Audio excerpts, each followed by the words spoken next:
പ്രിയപ്പെട്ട NS മാധവൻ, പ്രിയപ്പെട്ട Boney Thomas, പ്രിയ സുഹൃത്തുക്കളെ, രണ്ട് കൃതികളാണ് നമ്മുടെ മുമ്പിലുള്ളത്. ഈ കൊച്ചിയായിട്ടോ ഈ കായലായിട്ട് കായൽ കരയുമായിട്ട് ബന്ധപ്പെട്ടിട്ട്. ഒന്ന് ലണ്ടൻ ബത്തേരിയിലെ ലുത്തീനിയർ, പിന്നെ ഭീമനച്ചൻ. ഈ രണ്ട് കൃതികളിലും പൊതുവായിട്ടുള്ളത് രണ്ട് കാര്യങ്ങളാണ്. ഒന്ന് ജലം, രണ്ട് ദ്വീപ്. ദ്വീപും ജലവും ഇത് രണ്ടും ഈ കൃതികളിലെ വളരെ ശ്രദ്ധേയമായ കഥയിൽ പങ്കുവഹിക്കുന്ന രണ്ട് സാന്നിധ്യങ്ങളാണ്. ഈ ദ്വീപുകൾ അത് മുമ്പേയും NS മാധവന്റെ കഥകളിൽ വന്നിട്ട്, കാർമെനിൽ വെനീസ് ദ്വീപെന്ന് പറയാം, ജലം ആണ് അതിൽ പ്രധാനമായിട്ടുള്ള കഥാപാത്രം. ഈ ദ്വീപിനെ പറ്റിയിട്ട് അത് വളരെ ദ്വീപിൻ്റെ ഡെഫിനിഷൻ മാറ്റുണ്ടായി. ഈ ആന്ത്രോപോളജിസ്റ്റോ എവല്യൂഷണറി ബയോളജിസ്റ്റോ ഒക്കെ ആയിട്ടുള്ള പേരെനിക്ക് മറന്നുപോയി, ജന്തുശാസ്ത്രം. അപ്പോൾ അദ്ദേഹം പറയുന്നത് ദ്വീപ് എന്ന് നിങ്ങൾ വിളിക്കുന്നതിന് സാധാരണഗതിയിൽ ജലം കൊണ്ട് ചുറ്റപ്പെട്ട കര എന്നല്ലേ? പക്ഷെ മറിച്ചു ആയിക്കൂടെ, കര കൊണ്ട് ചുറ്റപ്പെട്ട ജലവും ദ്വീപല്ലേ? അങ്ങനെ ഒരു ആലോചന നടത്തിക്കൂടെ? അങ്ങനെയാണെങ്കിൽ പിന്നെ എന്തൊക്കെ ആലോചിക്കാം? ഒരു തല, മനുഷ്യൻ്റെ തല, അതിലൊരു പേന ഇരിക്കണം. ആ തല ഒരു ദ്വീപായിട്ട് തോന്നുള്ളൂ. കാരണം മറ്റേ തലയിലേക്ക് എത്തിച്ചേരാൻ ഒരു വിധത്തിൽ അതിന് നിർവാഹമില്ല. അങ്ങനെ നമ്മൾ നോക്കിക്കഴിഞ്ഞാൽ വീണ്ടും ഒരു കിണർ ഒരു ദ്വീപാണ്. കിണർ നമ്മൾ ദ്വീപായിട്ട് ഒരിക്കലും സങ്കല്പിച്ചിട്ടില്ല. പക്ഷെ കിണർ ഒരു ദ്വീപാണ്. ഒരു ചെറിയ കുളം ഒരു ദ്വീപാണ്. ജലാശയം ഒരു ദ്വീപാണ്. അപ്പം ഈ ദ്വീപും ജലവും തമ്മിൽ, അല്ലെങ്കിൽ ദ്വീപും കരയും തമ്മിൽ, ഈ ദ്വീപ്, ജലം, കര, ഈ മൂന്നും തമ്മിൽ വല്ലാത്തൊരു ബന്ധമുണ്ട് എന്ന് തോന്നും. അപ്പം അങ്ങനെ വരുമ്പോൾ ഈ കഥയിൽ മുഴുവനുള്ളത്, ഈ രണ്ട് കഥയിൽ, ലണ്ടൻ ബത്തേരിയിൽ ഒരു വലിയ കായലിലെ ദ്വീപ് സമൂഹങ്ങളിലാണ് ആ കഥ നടക്കുന്നത്. ഈ ഭീമനച്ചൻ എന്നുള്ള നീണ്ട കഥയിൽ ഒരു കായലിലെ വേട്ടയാണ് ഒരു മുതല.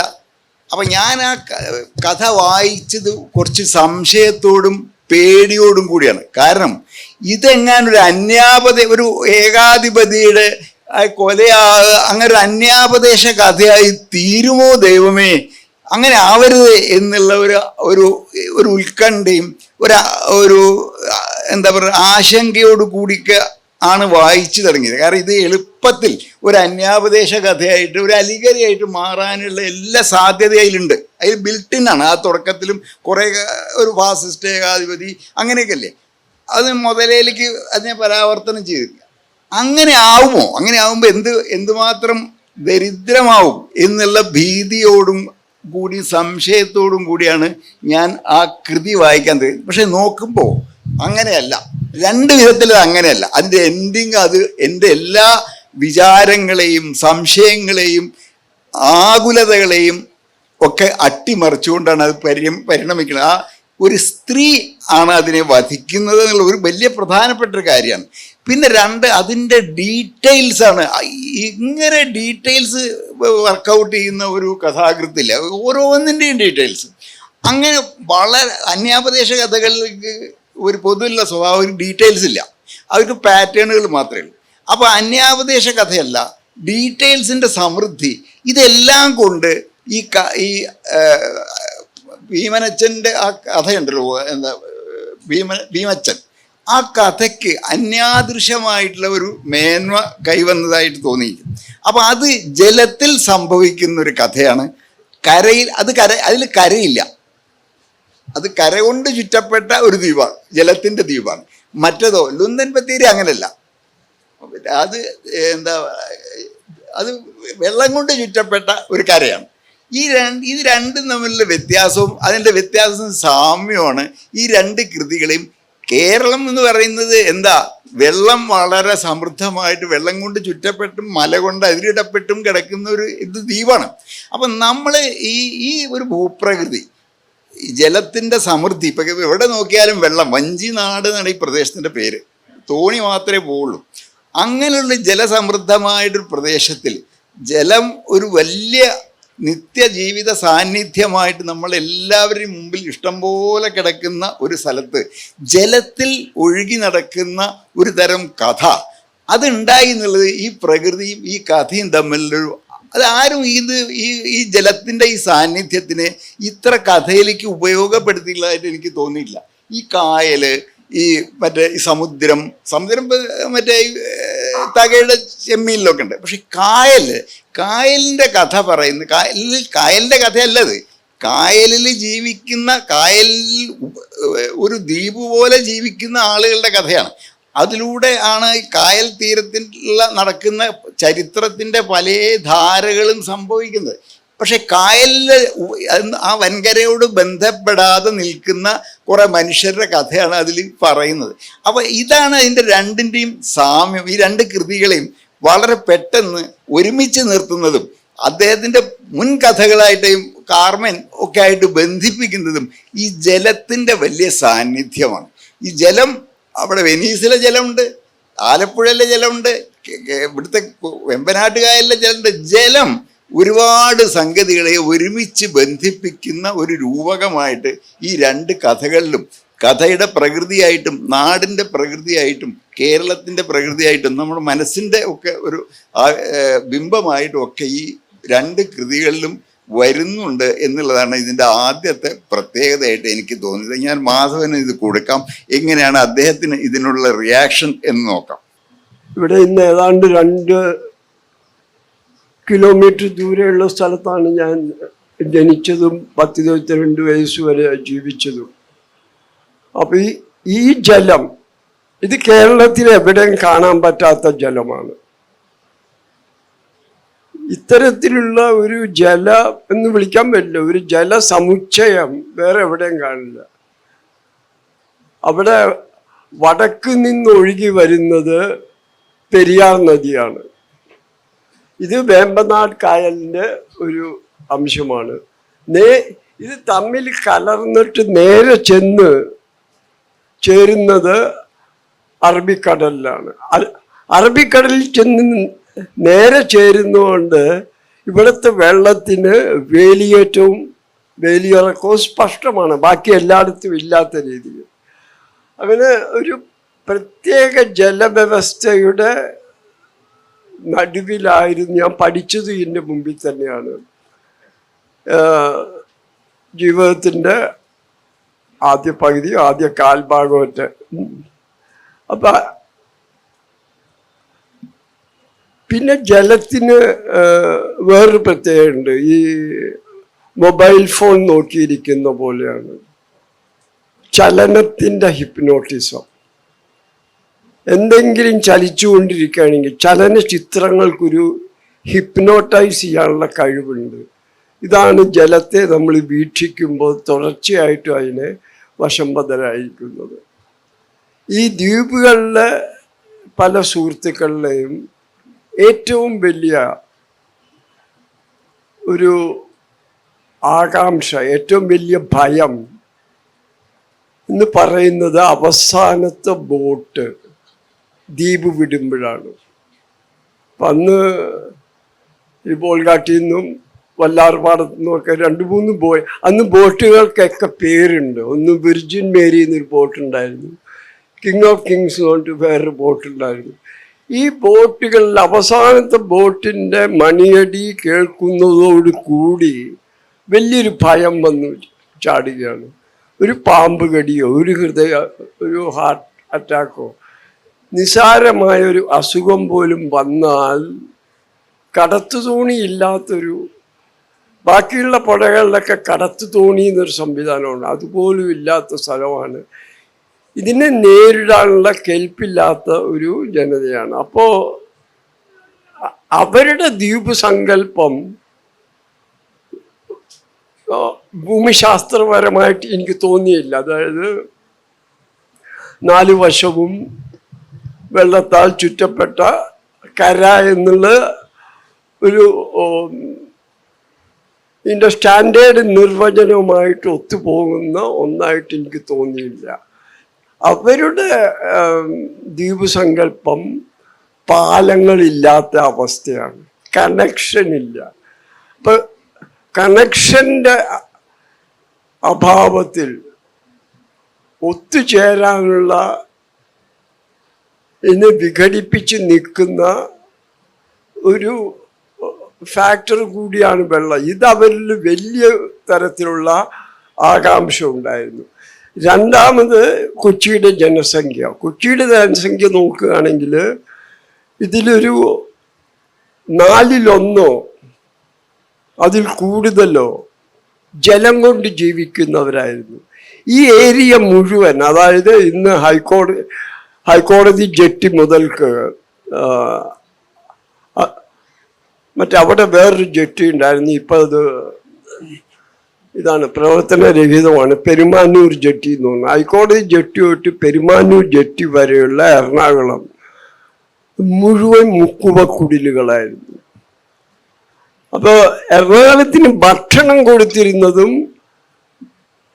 എറണാകുളത്തിലെ അല്ലെങ്കിൽ ഈ തീരദേശത്തിലെ വളരെയധികം ആളുകൾക്ക് ഉപജീവനം നൽകിയതും വെള്ളമായിരുന്നു. അപ്പോൾ ജീവിതത്തിൻ്റെ നാനാതുറകളിൽ ഇത്രയധികം വെള്ളത്തിൻ്റെ സ്വാധീനം, അത് ഒരു പ്രത്യേക തരത്തിലുള്ള വെള്ളം, പുഴ, കടൽ, കായൽ, ഇത് മൂന്നും സമ്മേളിക്കുന്ന അപൂർവമായിട്ടുള്ള ഒരു ഭൂപ്രദേശമാണ് എറണാകുളം.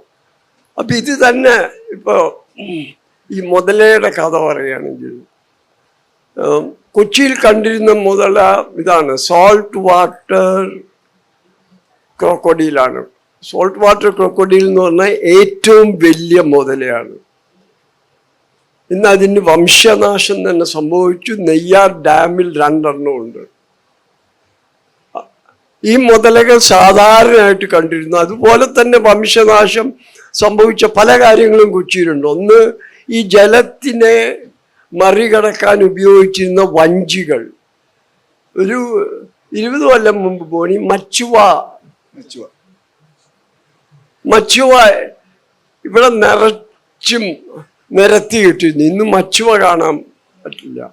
അതിനൊരു 15-20 കൊല്ലം മുമ്പ് വളവരാന്ന് പറഞ്ഞൊരു വഞ്ചി ഉണ്ടായിരുന്നു. വഞ്ചിയിലൊരു ഈ കാശ്മീരിലെ ഷിക്കാരകളെ പോലെ അത് അപ്രത്യക്ഷമായി. അങ്ങനെ വളരെ അനുസ്യൂതമായിട്ട് പരിണമിച്ച് ജലത്തിൻ്റെ ഉള്ളിലും ജലത്തിൻ്റെ പുറത്തും പരിണമിച്ചു കൊണ്ടിരിക്കുന്ന ഒരു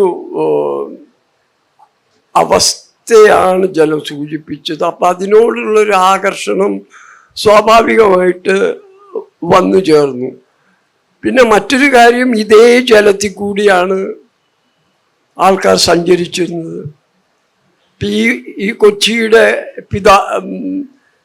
ഒരു കാലത്ത് മുഖമുദ്ര എന്ന് പറയാവുന്ന വില്ലിംഗ്ടൺ ഐലൻഡ് ഉണ്ടാക്കിയത് കരമാർഗം ഇവിടെ പച്ചാളത്തുള്ള റെയിൽവേ സ്റ്റേഷനിൽ സർ റോബർട്ട് ബ്രിസ്റ്റോ വന്നിറങ്ങി ഇവിടുന്ന് വാസ്കോ എന്നൊരു ബോട്ട് പിടിച്ച് അവിടെ ചെന്നത് പിടിക്കുകയായിരുന്നു. പിന്നെ ഇതിൻ്റെ അങ്ങനെ ജീവിതത്തിൻ്റെ എല്ലാ വശങ്ങളുമായിട്ട് അപ്പം ഈ ദ്വീപിലുള്ളവരുടെ മനസ്സ് തുറന്ന മനസ്സായിരിക്കില്ല എന്നൊരു സങ്കല്പം ഉണ്ട്. അതിന് ഇംഗ്ലീഷിലൊരു വാക്കുകൂടിയുണ്ട്, ഇൻസുലർ. അത് പക്ഷെ ഇവിടെ കാണുന്ന നേരെ മറിച്ചാണ്. വളരെ തുറന്ന് മനസ്സുള്ളവർ. അതിനുള്ള ഒരുപക്ഷെ പ്രധാനപ്പെട്ട കാര്യം, നിത്യജീവിതത്തിൻ്റെ ഭാഗമായിട്ടാണ് ഇവിടുത്തെ ജനസംഖ്യ വസിച്ചിരുന്നത്. അപ്പം ഈ മനുഷ്യരുമായിട്ട് നിത്യ ഇടപഴകിക്കൊണ്ട് അവരുടെ ഭക്ഷ്യസാധനം, പ്രധാന ഭക്ഷ്യസാധനമായ മത്സ്യം സപ്ലൈ ചെയ്തുകൊണ്ട് ജീവിക്കുന്നതുകൊണ്ട് അവരുടെ മനസ്ഥിതി ഇൻസുലർ ആയിരുന്നില്ല. ആകെ അവരെ ബാധിച്ചിരുന്നത് ഈ പാലങ്ങളില്ലാത്ത അവസ്ഥ എന്ന് പറയാവുന്ന ദ്വീപ് മനസ്ഥിതി മാത്രമായിരുന്നു എന്ന് ഇതിങ്ങനെ തോന്നിയത് വളരെ 50-60 വർഷമായിട്ട് ഇതിൽ വരുന്ന മാറ്റങ്ങൾ നോക്കി കണ്ടിട്ടാണ് ഞാൻ ഇതിലെത്തിയത്. ഇത് ശരിയാണെന്ന് എനിക്കറിയില്ല, പക്ഷെ ഇതാണ് എൻ്റെ ഒരു തോന്നൽ. ബോണി.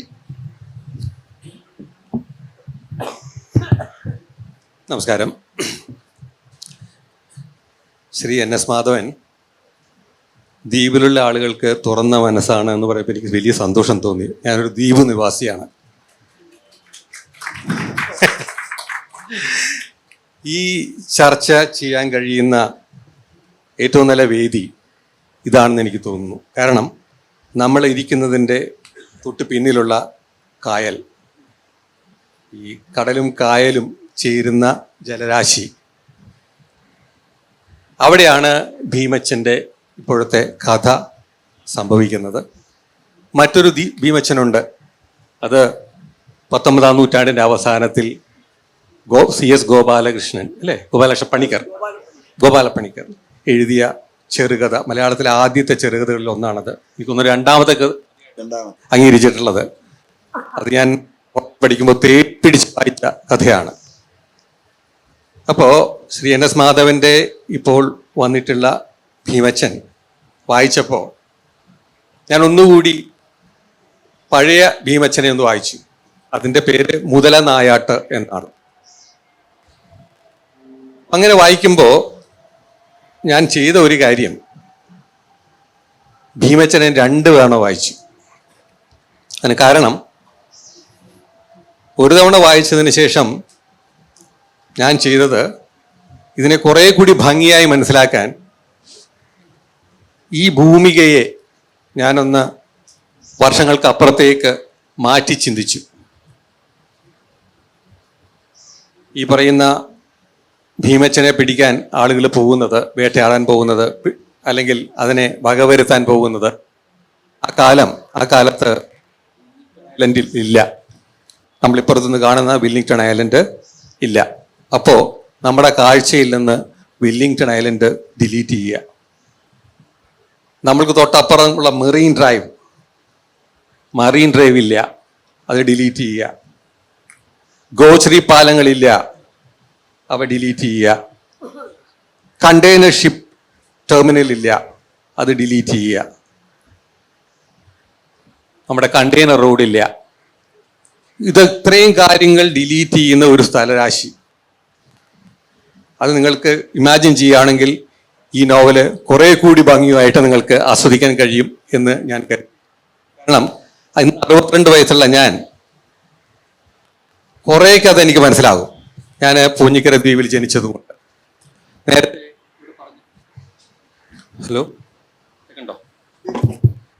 നേരത്തെ ഇവിടെ പറഞ്ഞ ദ്വീപുകാരൻ്റെ അവസാനത്തെ ബോട്ട്, അതൊരു വലിയ പ്രശ്നം തന്നെയായിരുന്നു. അവസാനത്തെ ബോട്ടും ആദ്യത്തെ ബോട്ടും പ്രശ്നമാണ്. രാവിലെ എഴുന്നേറ്റ് എല്ലാ ആളുകളും ദ്വീപ് കടന്ന് ഇവിടെ വന്ന് ജോലി ചെയ്യുന്ന പട്ടണത്തിൽ വന്ന് ജോലി ചെയ്യുന്ന ആളുകളാണ്.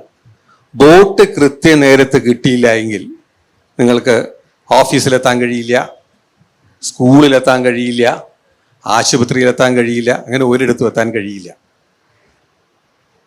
അടുത്തൊരു 2ാമത്തെ ബോട്ട് അത് കൃത്യനേരത്ത് വന്നില്ലെങ്കിൽ പ്രശ്നമാണ്.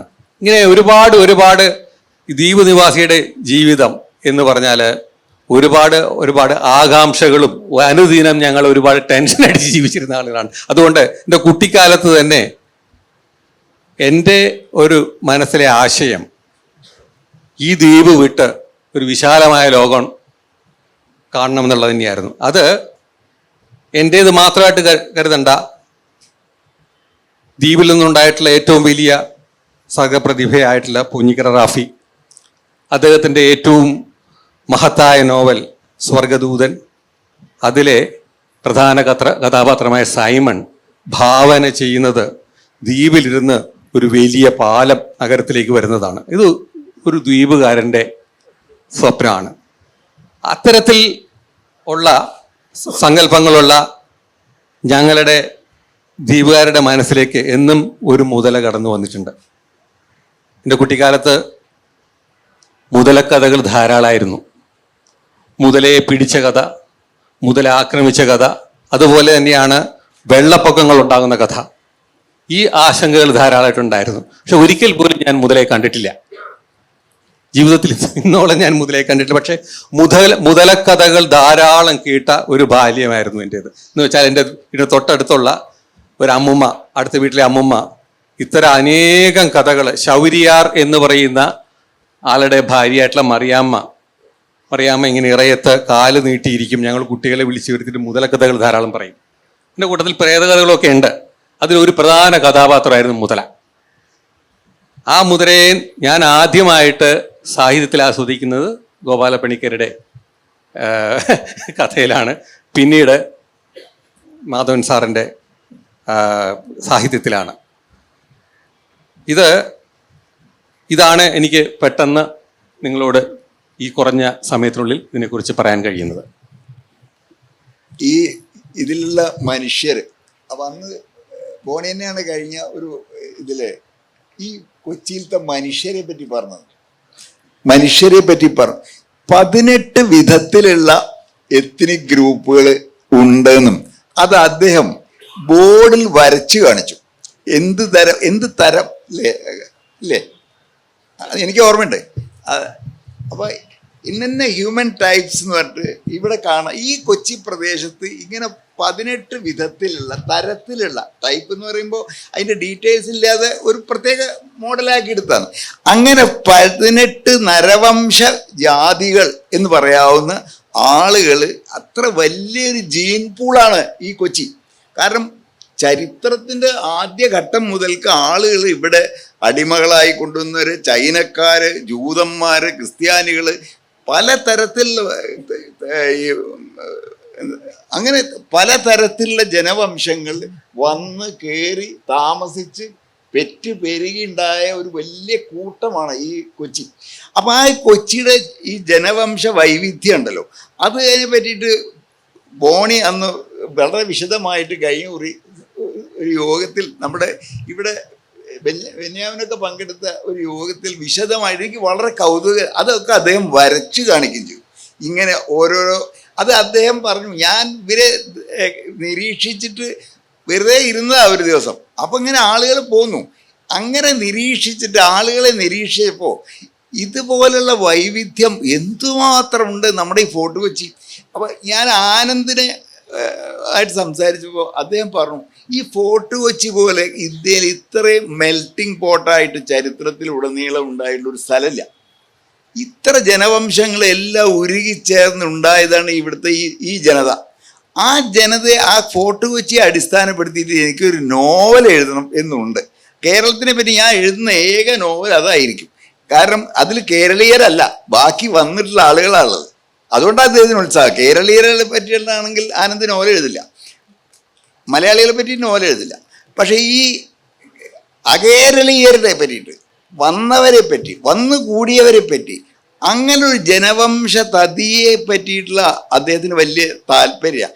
അങ്ങനെ അദ്ദേഹത്തിന് താല്പര്യം ജനിക്കുമാറ് ഒരു അന്യപ്രദേശം കൂടിയാണ് ഈ ഫോർട്ട് കൊച്ചി. ഈ കൊച്ചിക്ക് തന്നെ ഉണ്ട് അങ്ങനെ ഒരു സ്വഭാവം. ഈ എറണാകുളത്തിനൊക്കെ ഉണ്ടത്. അത് തൃശ്ശൂർക്കാർ ഇങ്ങോട്ട് വരുമ്പോൾ പെട്ടെന്ന് അമ്പരക്കും. അവിടെ ഒന്നും ഇല്ലാത്ത ഒരുപാട് സംഗതികൾ ഇവിടെ ഈ ഫോർട്ട് കൊച്ചി പ്രദേശത്ത്, കായൽ, ജലം, പുഴ, മീനിൻ്റെയൊക്കെ വല്ലാത്ത സമൃദ്ധി. ഞാൻ ഏറ്റവും നല്ല ഈ മത്തിയൊക്കെ മീനൊക്കെ കഴിച്ച് ഇവിടെ റെയിൻബോ എന്നൊരു ഹോട്ടലുണ്ടായിരുന്നു. ഈ പ്രസ് ക്ലബ് റോഡ് അങ്ങോട്ട് പോയി കഴിഞ്ഞാൽ അത് ബീഫും മീനും, ഞണ്ട്, ഇങ്ങനെ വളരെ കായൽ വിഭവങ്ങളൊക്കെ ഇത്ര ടേസ്റ്റി ആയിട്ട് ഉണ്ടാക്കി തരുന്ന കടകളൊക്കെ ഉണ്ടായിരുന്നു. 1975 കഥ ഞാൻ പറഞ്ഞു. ആ റെയിൻബോ ഹോട്ടലിൽ അത്ര ഞണ്ടൊക്കെ ഇങ്ങനെ ഇത്ര ടേസ്റ്റി ആയിട്ടൊരു പദാർത്ഥമാണെന്ന് ഞാൻ അപ്പോഴാണ്. ഞാൻ ഞണ്ട് മുമ്പ് കഴിച്ചിട്ടില്ല. അത് അത്ഭുതമല്ലേ, ഞങ്ങളവിടെ ഒന്നും കിട്ടില്ല. അപ്പോൾ വള്ളുവനായിട്ട് ഞണ്ട് കറി കിട്ടില്ല. അതൊക്കെ കൊച്ചിയിലാണ്. കൊച്ചി അന്ന് ഈ ഫുഡിൻ്റെയും ഒക്കെ ഒരു വലിയ സ്ഥലമായിരുന്നു. ഫുഡിൻ്റെ വെറൈറ്റി ഭയങ്കര. അപ്പം ഈ ഭക്ഷണം പലതരം ഭക്ഷണം, പലതരം ജനവംശങ്ങൾ, പലതരം ഭാഷകൾ. ആ ഫോർട്ട് കൊച്ചിയിലത്തെ ഭാഷ മാത്രം എടുത്തു കഴിഞ്ഞാൽ എത്രമാത്രം ഡയലക്റ്റുകൾ ഉണ്ടെന്നുള്ളത് മനസ്സിലാവുള്ളൂ. ഇങ്ങനെ വലിയ സംസ്കാരങ്ങളുടെ ഒരു കൂടിച്ചേരുന്ന, ഈ പുഴ കൂടിച്ചേരുന്നു, കായൽ കൂടിച്ചേരുന്നു, കടൽ കൂടിച്ചേരുന്നു എന്നുള്ള പോലെ പല സ്ഥലത്ത് നിന്നും ഓരോ നൂറ്റാണ്ടുകളായിട്ട് വന്ന് അടിഞ്ഞു കൂടിയ ആളുകളുടെ ചരിത്രം അത് സമ്മേളിച്ച് സംയുക്തമായിട്ട് ഉണ്ടാക്കിയ ഒരു സ്ഥലമാണ് ഈ കൊച്ചി. അങ്ങനെ ഉണ്ടാക്കിയ ഒരു സ്ഥലമാണ്. അങ്ങനെ നാനാവിധ നദികളിൽ നിന്ന് വന്ന് ജലം പോലെ വന്ന് ഒഴുകി അഴിമുഖണ്ടായി അതിൽ കൊച്ചി എന്നുള്ള ഒരു തുരുത്തുണ്ടായി, അങ്ങനെ ഉണ്ടായ ഒരു സ്ഥലമാണ്. അപ്പോൾ അതിൻ്റെ അതിൻ്റെ അടിയിൽ മുഴുവൻ ഇങ്ങനെ ഈ ചരിത്രപരമായിട്ടുള്ള ഈ തരം സമ്മിശ്രണങ്ങൾ, കലർപ്പ് കൊണ്ടേ മലയാളി ഉണ്ടായിട്ടുള്ളൂ. മലയാളിയുടെ ഭാഷയിലെ 80% വാക്കുകളും അന്യഭാഷാ പദങ്ങളാണ്. 80%. ബാക്കിയൊക്കെ ഇവിടുത്തെ ആയിരിക്കും. ബാക്കി എല്ലാ വൊക്കാബുലറി മുഴുവൻ എന്ന് പറയാം 80% അന്യഭാഷ. അപ്പം നമുക്ക് പരഭാഷയും പരിഭാഷയും ഈ രണ്ടു കൊണ്ടാണ് മലയാള ഭാഷ ഉണ്ടായിട്ടുള്ളത്. പരഭാഷ, പരിഭാഷ. ഒന്നുകിൽ പരിഭാഷ ചെയ്യുക, അല്ലെങ്കിൽ പരഭാഷ സ്വീകരിക്കുക. ഇങ്ങനെ കലർപ്പുകൾ, പരിഭാഷകൾ, സ്വീകരണങ്ങൾ, ആകിരണങ്ങൾ, ഇതുകൊണ്ടൊക്കെയുള്ള ഒരു സംസ്കാരത്തിൻ്റെ, കേരള സംസ്കാരത്തിൻ്റെ ഏറ്റവും നല്ല മാതൃക, അതിൻ്റെ ചരിത്രമൊക്കെ മുദ്രിതമായിട്ട് കിടക്കുന്നത് ഒരു സ്ഥലമാണ് ഈ മാവേലി നാടുവാണിട്ടുള്ള ഈ മറ്റേ തൃക്കാക്കരയ്ക്ക് സമീപമായിട്ട് കിടക്കുന്ന ഈ കടൽ പ്രദേശം, ഈ കരപ്രദേശം. അതിൻ്റെ ചരിത്രം അന്ന് തുടങ്ങിയതല്ല, ഇന്നും ഈ രാജേന്ദ്ര മൈതാനം, ഇതൊക്കെ എത്ര ഗംഭീരമായുള്ള ചരിത്രം. ക്വിറ്റ് ഇന്ത്യ മൂവ്മെൻറ്റിൻ്റെയൊക്കെ കാലത്ത് വലിയ ഇതായിരുന്നു. അപ്പം അങ്ങനെ നിരന്തരതയുള്ള, തുടർച്ചയുള്ള ഒരു ചരിത്രത്തിൻ്റെ ഒരു തലക്കിലാണ് ഇത്. ഈ ഭീമച്ചൻ സംഭവിക്കുന്നത് 19-ാം നൂറ്റാണ്ടിൻ്റെ അവസാനവും 20-ാം നൂറ്റാണ്ടിൻ്റെ ആരംഭത്തിലുമാണ്. ആ പള്ളി കുർബാനയൊക്കെ മില്ലനിയം മാറുന്നതിൻ്റെ പള്ളി കുർബാന നടക്കുന്ന ചിത്രമൊക്കെ ഇതിലുണ്ട്. അപ്പോൾ ഇത് ഇന്ന് നടക്കുന്നതല്ല, ഒരു നൂറ്റാണ്ട് മുമ്പ് നടക്കുന്നതാണ്. അന്ന് ഈ പറഞ്ഞ പോലെ അന്ന് മുതലകളില്ലാത്ത ഒരു സ്ഥലമില്ല കേരളത്തിൽ. എല്ലാ കുളത്തിലും ഉണ്ട് മുതല. എല്ലാ കുളത്തിലും, ഞങ്ങളുടെയൊക്കെ അമ്പലക്കുളത്തിൽ മുതലുണ്ട്. അത് ആരെയും ഒന്നും ചെയ്യൊന്നുമില്ല. നമ്മുടെ വീട്ടുകുളത്തിൽ മുതലുണ്ടായിരുന്നു. അപ്പോൾ ഈ മുതല എന്ന് പറഞ്ഞ് നമ്മോടൊപ്പം ജീവിക്കുന്ന ഒരു സാധാരണ മൃഗമാണ്, ഒരു ജീവി, തവള പോലെയോ അത്രയൊക്കെ ഉള്ളൂ. അത് കിട്ടുന്ന ചില ആടിനെയോ എന്തൊക്കെ പിടിച്ച് തിന്നുമായിരിക്കും, അല്ലാണ്ട് മനുഷ്യനെ ആക്രമിച്ചായിട്ട് ഞങ്ങളുടെ. പക്ഷെ ഇങ്ങനത്തുള്ള ഭീകരൻ മുതലകൾ, അതിനെപ്പറ്റി ഉള്ള ശങ്കരാചാര്യരെ മുതല പിടിച്ചോലോ, അത് വലിയ ഐതിഹ്യമല്ലേ. ശങ്കരാചാര്യരെ മുതല പിടിച്ചത് വലിയ ഐതിഹ്യമാണ്. അപ്പോൾ അന്ന് മറ്റേ മുതൽക്ക് തിറങ്ങുന്നുണ്ട് ഈ മനുഷ്യനെ പിടിക്കുന്ന മുതലകൾ. കാട്ടിൽ മൃഗങ്ങൾ നമ്മളെ പിടിക്കുന്നത് കഥ വളരെ വളരെ കുറവാണ്. പക്ഷെ മുതല അങ്ങനെയല്ല. മുതല നമ്മുടെ നാട്ടിലുള്ളൊരു കാട്ടുമൃഗ, നാട്ടിൽ ജീവിക്കുന്ന ഒരു കാട്ടുമൃഗം പോലെയാണ് മുതലെ ആളുകൾ കണ്ടിരുന്നത്. അപ്പോൾ ആ മുതലെ ചുറ്റിപ്പറ്റിയുള്ള ഐതിഹ്യങ്ങളും മിത്തുകളും അതിനെ ഇങ്ങോട്ട് ചരിത്രത്തിലേക്ക് കൊണ്ടുവന്ന്, ഈ ജലത്തിലേക്ക് കൊണ്ടുവന്ന്, ഈ കഥയിൽ പ്രതിഷ്ഠിച്ച്, പിന്നെ അടുത്ത സ്റ്റെപ്പാണ് അതിൻ്റെ അന്തകനായി അന്തകനല്ല, അന്തകയായിട്ട് സ്ത്രീ ആണ്. എന്താണ് അനസ്തേഷ്യ, അതിൽ ആ സ്ത്രീ സന്ധ്യാവിൻ്റെ ഭാര്യ, അവരാണ് ഇതിനെ കൊല്ലുന്നത്. അത് ഒരിക്കലും കഥയുടെ ഒരു ഘട്ടത്തിൽ നാം പ്രതീക്ഷിക്കുകയേ ചെയ്യുന്നില്ല. അവിടെ വെച്ചിട്ടാണ് ഈ മാധവന്റെ സ്ത്രീ സംബന്ധിക്കുന്ന നിലപാട് വരുന്നത്.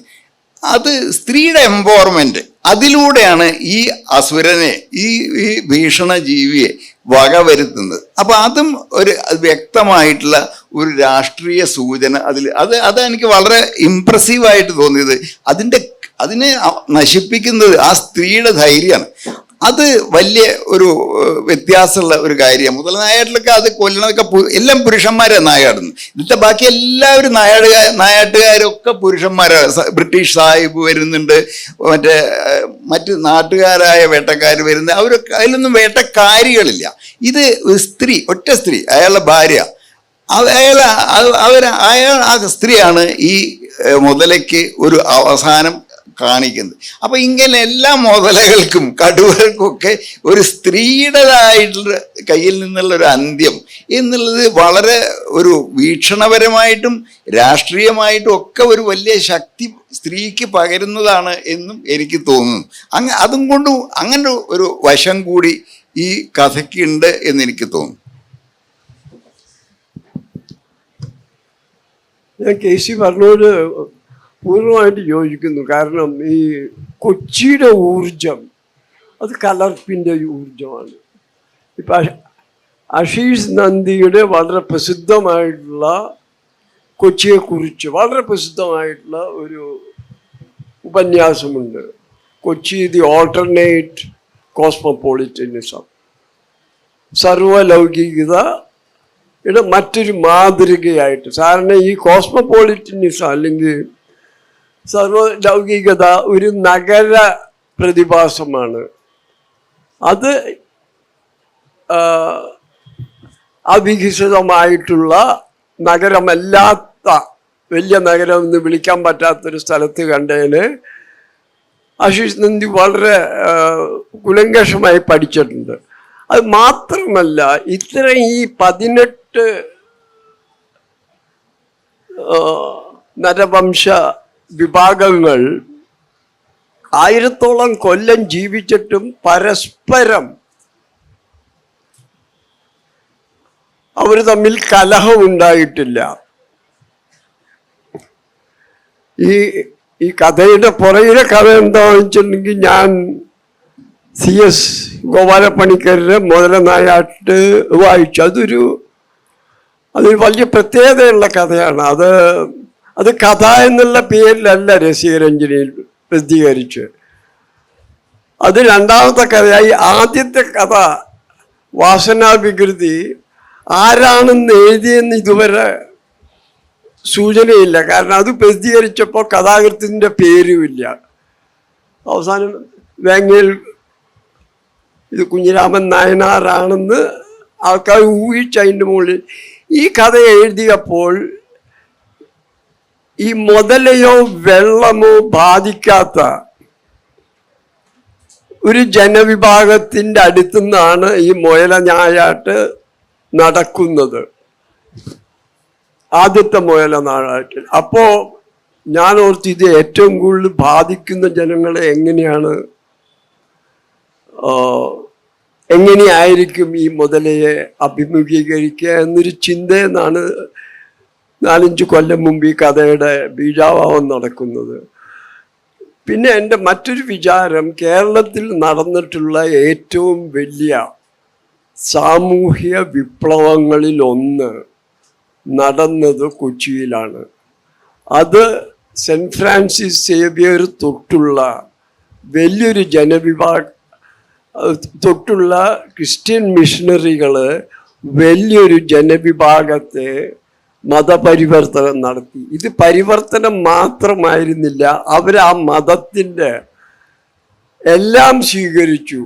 ഇന്ന് അവരുടെ 7-ാമത്തെയോ 8-ാമത്തെയോ തലമുറയാണ്.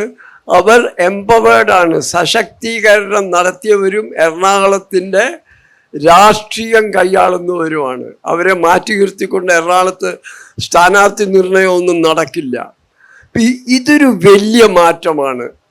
ഇത് മറ്റ് വിഭാഗങ്ങൾ സ്വീകരിക്കാത്തതായിരിക്കും ഒരു പക്ഷേ മറ്റു പലരെയും പിന്നാക്കാവസ്ഥയുടെ കാരണം. ഇവർ ശരിക്ക് സാമ്പത്തികമായിട്ടും ജോലിപരമായിട്ടും മറ്റും വളരെയധികം മുന്നോട്ട് പോയിട്ട് ഇന്നൊരു നഗരത്തെ നിയന്ത്രിക്കുന്നവരാണ്. അപ്പം ഈ ആനന്ദ് മലയാളികളെ പറ്റി എഴുതാത്ത പോലെ ഞാൻ എൻ്റെ സ്വജാതിയെക്കുറിച്ച് എഴുതാറില്ല. അപ്പം എനിക്ക് വലിയൊരു അവസരം നൽകി വളരെയധികം അടുത്തു നിന്ന് മറ്റൊരു മതവിഭാഗത്തെ നോക്കിക്കാണാനും അനുഭവിക്കാനും. കുട്ടിക്കാലത്ത് എറണാകുളത്ത് ഇന്നെസ്കേപ്പബിൾ ആയിരുന്നു.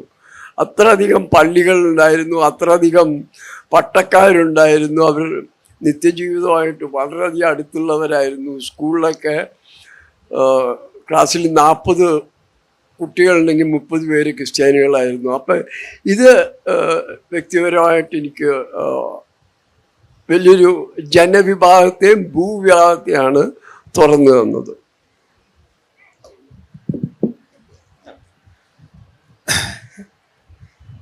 NS മാധവൻ്റെ സാഹിത്യ പ്രവർത്തനം, രചന, അത് ഇതിനു മുമ്പ് നമ്മൾ മനസ്സിലാക്കിയിട്ടുള്ളത്, നോവൽ രൂപത്തിൽ മനസ്സിലാക്കിയിട്ടുള്ളത് ലണ്ടൻ ബത്തേരിയുടെ ലുധിനികളിലാണ്. അതും സംഭവിക്കുന്നത് ഏതാണ്ട് ഇതേ സ്ഥലരാശിയിൽ തന്നെയാണ്. അത് ലണ്ടൻ ബത്തേരി എന്നത് ഈ ജലസന്ധിയിൽ ഒരു ദ്വീപാണ്. അതൊരു ഇമാജിനറി ദ്വീപാണ്. പോഞ്ഞിക്കര, എൻ്റെ നാടായ പോഞ്ഞിക്കരയുടെ തൊട്ടടുത്ത് എഴുത്തുകാരൻ സൃഷ്ടിച്ചൊരു ദ്വീപാണ്. അതിന് ഇല്ലസ്ട്രേഷൻ ചെയ്ത ഞാനാണ്. അക്കാലത്ത് ഞാൻ ഡൽഹിയിൽ ജീവിക്കുകയായിരുന്നു. പുസ്തകം പുറത്തിറങ്ങിയപ്പോൾ അതിൻ്റെ ആദ്യ പേജുകളിൽ ഒന്നിൽ ലണ്ടൻ ബത്തേരി എന്ന ഇമാജിനറി ഐലൻഡിൻ്റെ ഒരു മാപ്പ് ഇല്ലസ്ട്രേഷനായി ഞാൻ തയ്യാറാക്കി കൊടുത്തിരുന്നു. അത് കണ്ടിട്ടാണ് വായനക്കാരൻ വായന തുടങ്ങുന്നത്. അക്കാലത്ത് ഞാൻ എൻ്റെ നാട്ടിലെ പോഞ്ഞിക്കരയിൽ ദ്വീപിൽ ഒരു അവധിക്ക് വന്നു. അപ്പോൾ ആ നാട്ടുകാരായിട്ടുള്ള കുറേ സഹൃദയർ എന്നെ കാണാൻ വന്നു. അവരെല്ലാം എൻ്റെ ലണ്ടൻ ബത്തേരിയെ കുറിച്ചിട്ട് നല്ല അഭിപ്രായങ്ങൾ പറഞ്ഞു, എൻ്റെ ഇല്ലസ്ട്രേഷൻസിനെ കുറിച്ചിട്ട് നല്ല അഭിപ്രായങ്ങൾ പറഞ്ഞിട്ട് ഒരു ചോദ്യം ചോദിച്ചു. എന്നെ വല്ലാതെ ചിരിപ്പിച്ചൊരു ചോദ്യമാണ്. അപ്പോഴേ, എവിടെയാണ് ഈ ലണ്ടൻ ബത്തേരി? നമ്മുടെ ദ്വീപിൻ്റെ ഏത് ഭാഗത്തായിട്ട് വരും? അപ്പോൾ ഞാനിത് പറയുന്നത് സാഹിത്യകാരന് കിട്ടാവുന്ന ഏറ്റവും വലിയ കോംപ്ലിമെൻ്റ് ആണത്. അദ്ദേഹത്തിൻ്റെ എഴുത്തുകാരൻ്റെ ഭാവനയെ അത് വായനക്കാരൻ എടുത്തിരിക്കുന്നത്, അതൊരു ഫിക്ഷനെ വായനക്കാരൻ ഒരു യാഥാർത്ഥ്യം പോലെ എടുത്തിരിക്കുന്നു. ഓക്കെ, അപ്പോൾ അതേ സ്ഥലരാശിയിൽ തന്നെയാണ് ഇന്നത്തെ ഇതും സംഭവിക്കുന്നത്. ഞാൻ അടുത്ത തവണ പൊന്നിക്കരയിൽ പോകുമ്പോൾ ഭീമച്ചൻ വായിച്ച് എന്താണ് ചോദിക്കുക എന്നുള്ളൊരു ചോദ്യം, ഒരു ആകാംക്ഷ എനിക്കുണ്ട്. അത് കാത്തിരിക്കുകയാണ്. സമയം കഴിഞ്ഞു എന്നുള്ള കുറിപ്പ് കിട്ടിയിട്ടുണ്ട്. ഈ യോഗം അവസാനിക്കുന്നതിന് മുമ്പ് ഒരു ചെറിയ അനക്ഡോട്ട് കൂടി ഞാൻ പറയാം.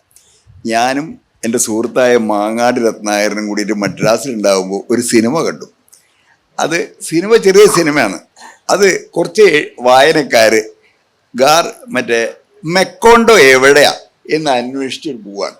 അപ്പോൾ പല ആളുകളും ഇതിവിടെയാണ്, മറ്റേ ദിക്കിലാണ്, ഇത് കൂടെയാണ് റെയിൽ പോയിരുന്നത്, ഇവിടെയാണ് ആ വെടിവെപ്പ് ഉണ്ടായത്, ഇങ്ങനെ ഓരോ ആളുകളും അവരുടെ ഭാവനയ്ക്ക് അനുസരിച്ചിട്ട് ഈ സ്ഥലം ഇവിടെയാണ് അവിടെയാണ് എന്നൊക്കെ പറയാം. അപ്പോൾ ശരി, എവിടെ തീരുമാനമാവില്ല. അവസാനം നമുക്ക് മാർക്കേസിനെ തന്നെ ചെന്ന് കണ്ടൊന്ന് ചോദിക്കാലോ. അയാൾ അവിടെ ജീവിച്ചിരിക്കണല്ലോ, അയാൾക്ക് പറയാമല്ലോ, ചൂണ്ടിക്കാണിക്കാലോ ഇന്ന സ്ഥലത്താണ് മെക്കോണ്ടോ എന്ന്. അപ്പം അയാൾ പറഞ്ഞു, എനിക്കറിയില്ല മെക്കോണ്ടോ എവിടെയാണ്. അത് നിങ്ങളുടെ എല്ലാവരുടെയും ഉള്ളിലുള്ളൊരു സ്ഥലമാണ്, അല്ലാണ്ട് അത് ഭൗതികമായ ഒരു സ്ഥലമേ അല്ല. ഇപ്പോൾ ബോണി പറഞ്ഞത് അതാണ്, ഇത് ഇമാജിനറിയാണ്. ഇത് നിങ്ങളുടെ ഭാവനയിൽ വിരിഞ്ഞതും നിർമ്മിക്കപ്പെട്ടതുമായ ഒരു സ്ഥലമാണ്. ആ മെക്കോണ്ടോനെ പോലെ തന്നെ അത് കരയായിരുന്നു, ഇത് കരയുടെ ചുറ്റും വെള്ളം കൊണ്ട് നിർമ്മിച്ചതാണ്. അത്രമാത്രം പറഞ്ഞുകൊണ്ട് ഞാൻ എൻ്റെ ഈ അവസാനിപ്പിക്കുന്നു. നന്ദി നിങ്ങൾക്ക് എല്ലാവർക്കും.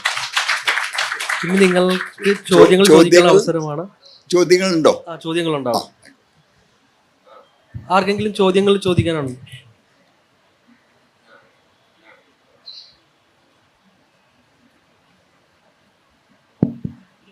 സാർ, ചോദ്യങ്ങളല്ല, ഒരു നിരീക്ഷണം മാത്രമാണ്. ഈ കൊച്ചിയിൽ സാറ് പറഞ്ഞില്ലേ, പലതരത്തിലുള്ള പല നാടുകളിൽ നിന്നുള്ള ആളുകൾ വന്നു ചേർന്ന് ഇവിടെ അങ്ങനെ ഒരു സമ്മിശ്ര സംസ്കാരം ഉണ്ടായിരുന്നു. ഞാൻ തൃശ്ശൂർക്കാരനാണ്. ഞങ്ങൾക്ക് അങ്ങനെ ഒരു സ്ഥലം തൃശ്ശൂരും ഉണ്ട് സാർ.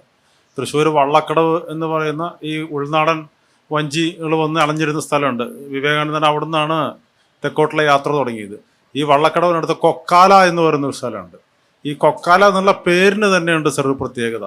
അതിൻ്റെ തൊട്ടടുത്തുള്ള ചെട്ടിയങ്ങാടി പോലെ, പോത്തോള് പോലെ, അറനാട്ടുകര പോലുള്ളൊരു മലയാള പേരേ അല്ല. അത് എവിടുന്ന് വന്നു എന്നോ അതിൻ്റെ നിഷ്പത്തി എന്താണെന്ന് പോലും ആർക്കും അറിയില്ല. പക്ഷെ അവിടെയുള്ള ആളുകൾ റാവുത്തർമാർ, പട്ടാണികൾ, നായിഡുമാർ, ഇങ്ങനെ നമുക്ക് പിന്നീടൊന്നും എവിടെയും കാണാത്ത രീതിയിലുള്ള ഒരുപാട് ജാതികൾ അവിടെയും വന്നിട്ടുണ്ട്. ഈ കൊക്കാലയും ഇത് പറഞ്ഞ പോലെ, കൊച്ചി പറഞ്ഞ പോലെ ഒരു പല സംസ്കാരങ്ങളുടെ ഒരു സമ്മേളന സ്ഥലമായിട്ട് എനിക്ക് തോന്നിയിട്ടുണ്ട് സാർ.